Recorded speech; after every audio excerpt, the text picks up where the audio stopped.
Welcome. Today we're going to talk about books in, books out for my library because the pile beside my couch is getting huge. And I'm actually going to send some books out. I'm going to try to do that a lot more often just because I'm running out of space in many ways and tell you why I'm getting rid of some books. Before we do that, I want to let you know there's two ways to support the channel. Number one is to go to patreon.com/Curtis McHale, where you can support the channel, become a patron. Number two is to go to Skillshare and take one of my courses. You can do that at curtismchale.ca/Skillshare. There's two courses out right now, one on time blocking, one on TickTick, and then I have another one coming up on how to get started with Zettelkasten. Buckle up. All right, we're going to start with the books that are going out of my library. I'm going to tell you why they're going out of my library, mostly because I didn't really love them. I'm not interested in them. So first off is Ray Bradbury. It's a beautiful book. That's why I bought it. It was beautiful. I've heard Ray Bradbury's name. I like science fiction. It's The Martian Chronicles, The Illustrated Man, and Golden Apples of the Sun. And it's not that they weren't interesting in some way, but they're all sad. And I just am never going to read it again. That's it. So despite this is like a beautiful book, they were just all sad. And I'm just not interested in reading it again. So it's going to go back to the Bookman because I'll take it for credit because I bought it there. Next up, Tools of Titans by Tim Ferriss. The extra dumb one about this is I bought this book twice. So I got it for Christmas because I was really into Tim Ferriss. And then I lent it to a friend and he moved away and he forgot the book. And I said, you know what, it's a gift. Don't worry about it. Because that's just easier that way. Then he doesn't have to feel guilty. I don't have to feel like, hey, where's my book? And so I bought it again. And I'm just not interested in it. I haven't read it. I've started reading Tribe of Mentors and I haven't finished it in like 2 years. So I'm just not going to read this book. Not interested in what Tim Ferriss has to say or the people have to say necessarily. There's no good reason. That's it. I'm just not interested in it. So it's going to go back and I'll convert it into credit at the store so I can buy more used books. Subprime Attention Crisis by Tim Hwang. I'll link to this review because I did just review it recently. And again, just not interested in rereading the book. It was a fine book. There's nothing terrible about it, but it's like a 2-star. I would say like an average book is 3-star. It's a 2-star. It's fine. If you really want to get into the economics of why he thinks the attention economy is going to collapse, that's the one. If you're looking more for personal stuff, then you're like personal stuff and how to defeat the attention economy, then you're looking at something like Digital Minimalism. So Micro, the way I heard it, again, interesting book, interesting stories in there, right? They're all kind of lead up and have like a trick. You don't know who it is, but by the end you're like, oh, that's Elvis or something like that. So it's interesting in that way, but I'm just not going to read it again. So I'm going to take it back. Actually, there used to be a radio program, at least in Toronto, called The Rest of the Story, I think it was called. And he modeled it off that. He has a podcast, again, that was interesting for a while that I listened to that I don't listen to now. And it's just like interesting stories about people you didn't realize they did something else or you didn't realize that that's the way they got to where you know them now. Decent book, but again, just not what I'm going to be interested in read. Next up, Jenny Odell, How to Do Nothing, Resisting the Attention Economy. So when I reviewed this, I said if you're more of an artist than a creative type, then this might be the book for you as far as resisting the attention economy.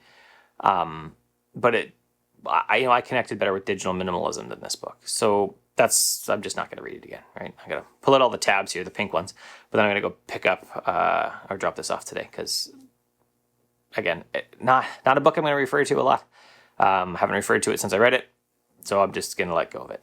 Next up, Roald Dahl's Book of Ghost Stories. I got this because Roald Dahl's excellent. We just started reading James and the Giant Peach to my children on ski days as we drive up. But this is not Roald Dahl's Book of Ghost Stories. He didn't write these. He edited a list, and honestly, they were all lame. There's one in there that was good, and the rest of them was like, meh. It's just a lame story. Not even a spooky story, not even an interesting ghost story, just lame.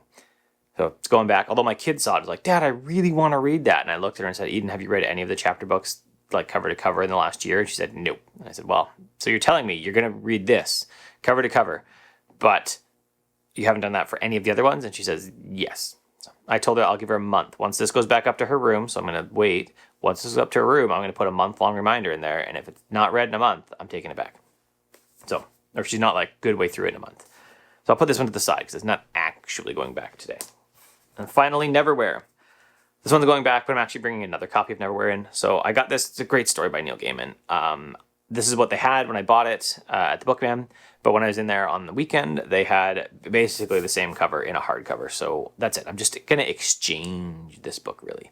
This book is staying in my library, just not in the trade paperback version.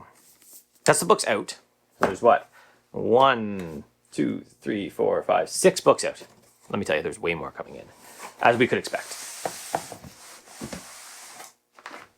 First one that came in is Cinnamon by Neil Gaiman. Not my favorite Neil Gaiman. It's just, again, a short children's story. I like Snow Glass Apples, or what's the other one? He has a bunch of like twisted fairy tales. He has a bunch of different twisted fairy tales Snow Glass Apples, Snow White is actually a vampire. And she's the bad person. And the evil queen is like trying to save everybody from the vampire. But Cinnamon, it was an interesting story. The kids enjoyed it. I enjoyed it. So I will put this on my shelf and this will stay around. Good kid story.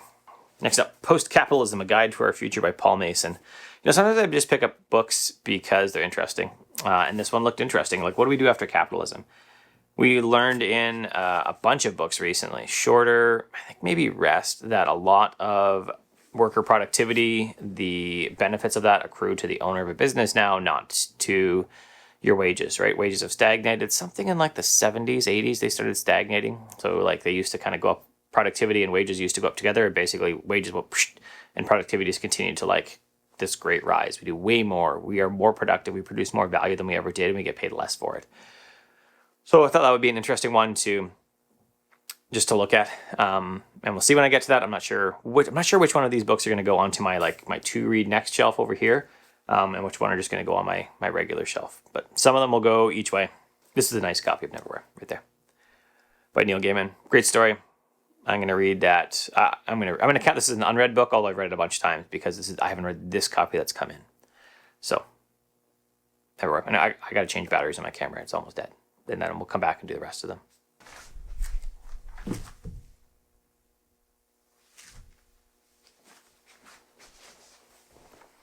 And I need a coffee.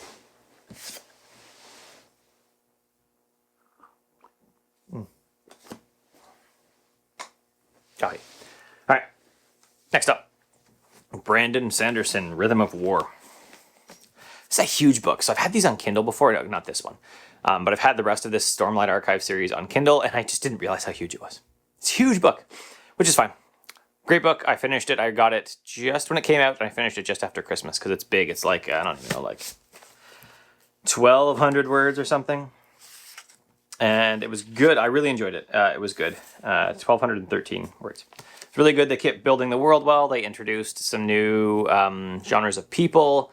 They introduced space travel, I suppose, between worlds, although this is, like swords and magic time. So kind of mystical magic space travel. Good. Very much enjoyed the book. This is definitely a keeper. And you'll see later I have another one of those, but it's at the bottom of the stack, so I can't pull it out as a collection. So next up, The Organized Mind by Daniel J. Letvin. I've actually had a couple links to this before, so I've been keeping an eye out for it to add to my library, and I just found it when I went to the Bookman on Sunday on a date with my wife. So this is Thinking Straight in Age of Information Overload, right up my alley. We'll get to this one at some point. Rebel Talent by Francesca Gino. Why it pays to break the rules in work and in life. It just sounded interesting. There's nothing else besides that. This is about why conforming all the time is not necessarily the thing that's going to get you ahead, right?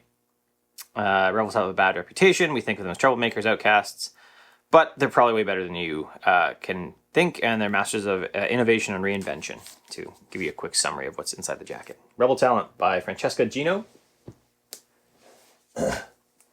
Everyday Sexism. So I got the receipt for that. Came from the UK, this one. Everyday Sexism by Laura Bates. This goes in line with, what have I read lately? Invisible Women, which I read quite a while ago. This goes in line with Misogyny, with Raising Strong Daughters, which I've reviewed. I can't link to everything, because you only link to 5 things, but you'll see links to some of this below, some of this above. Everyday Sexism, because I'm a white dude, and I just won't be acquainted with it outside of how I unknowingly perpetrate it day to day because of how I was raised. So, Everyday Sexism by Laura Bates. Normal Sucks: How to Live, Learn, and Thrive Outside the Lines, by Jonathan Mooney. Honestly, it just sounds interesting. I saw it. I think I saw this at the Bookman. I always stick the tags inside. Do I? Oh, I didn't get it there. It doesn't look like I actually got it at the Bookman. Oh, I did. I just, again, walking around in this, see a title, I'm like, ooh, that looks really interesting. Why does normal suck? This might go in line with Rebel Talent now that I think about it. I usually find that I'll get a bunch of books over like 6 months and realize that, oh, they're all kind of in a similar genre. And then I will start reading through those ideas, that genre of books. Nation of Wimps. I ordered this quite a while ago. This is The High Cost of Invasive Parenting. So this is basically how helicopter parenting, how monitoring your children all the time is building a nation that can't stand up for itself, can't survive when hard things happen because they've never had hard things happen because their parents always smooth it over for them. So I ordered that a while ago. I think I read about this first in Free Range Kids and put it on my list at the Bookman, and they just happened to get it in. Nemesis Games by James S.A. Corey. Great series. This is the Expanse series. I owned most of them. I think I own all of them now. And this is a gap in the middle of my collection. I actually own them all on Kindle, except for the latest one already. So just saw it there and grabbed it to add to my collection so that I have a collection. These are collector's books that I will read multiple times. I am working my way back through my actual copy of this series. So if you went into Book Track on my phone, it would say I've never read them, but I've actually read a bunch of them. There's a bunch of books like that I now own a physical copy, so I haven't read that physical copy yet. Here's another one like that. A Crown of Swords by Robert Jordan. I don't even know what book this is in this series. There's like 14 books in this series. Oh, this is book 7, Wheel of Time. I've done the whole series on audiobook a couple times, and I'm just collecting the actual physical copies of it as I see them. I think I have 2. There's one more down lower in the stack. And I also, want to match covers, so I want these covers. I just keep an eye on them when they come into the Bookman. Oh, here's one. Come As You Are, The Surprising New Science That Will Transform Your Sex Life by Emily Nagoski. Yeah, I've got a wife. We'd like to have sex. And just knowing, and from my perspective, I also have daughters, knowing from my perspective more about the female sexual system is not a bad thing if it can increase my wife's pleasure and allow me to have better conversations with my daughter. See, I have the Vagina Bible coming up too, for similar reasons. In fact, let's just talk about it since it's, wasn't next, but this next. The Vagina Bible, because, I have to interact with with lots of people with vaginas, and at least my children, I'll have to talk about the vaginas, what is happening as they hit puberty, everything else like that. And so I need to be more intimately acquainted, because all I remember about sex ed in school is giggling mostly, and that the guy said abstinence is the only 100% way to avoid STDs. Other than that, it was use protection. The Love Dare from the hit movie Fireproof. I actually didn't realize this book was from Fireproof. It got recommended in another book as a good marriage book, this one. And I said, oh, I'll get it. And then I got it and I was like, oh, this is Fireproof. I've seen that Kirk Cameron movie. So I kind of know what this is about. And I'm actually not sure I'm going to read it. But I might. Yeah, this is like a daily challenge to love your spouse. So maybe I should go through that. That would be one just to read, quickly every day and see what it says and do that. That would be a good one. I want to put this up here too. Should start reading that every day and just do better at loving my spouse. Oh, let's just bring up 3. In Praise of Slow by Carl Honoré. How a worldwide movement is challenging the cult of speed. So we do a lot of today, productivity, work more, work hard, grind, and this is kind of the opposite idea to that. So similar to Rest or Shorter by Alex Hu Jung Kim Pang. You need to take more rest, which I actually do. I only put about 25 hours a week in the office at this point. And I only do 9 of those for other people in a week. The rest of the time I do what I want, like this. So that'll change a little bit. I've actually taken a job. So that'll change maybe a bit. And I'll have to be doing my YouTube outside of work hours, but still, just why be slow? Why to slow down? Why we don't need to go all the time? And we're missing chunks of life there. This is Inequality by Douglas Dowd in the Global Economic Crisis. again, things just look interesting sometimes. And seeing the similar genre, right? I've read a few books about social equality. There's the post-capitalism in this stack that will be, I think, similar. And I didn't even realize that I had them both, to be honest. So it's always been with us, but with the growth of capitalism worldwide, inequalities of wealth and power have taken on new dimensions unknown in previous eras. So it's another one to see, like, what is our economic system like, and is it really good? The New Childhood, Raising Kids to Thrive in a Connected World by Jordan Shapiro. That's what it says.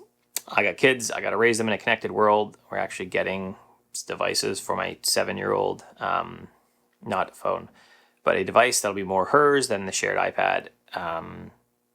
And just knowing how to navigate it, having some more advice on how to navigate it is always a good thing.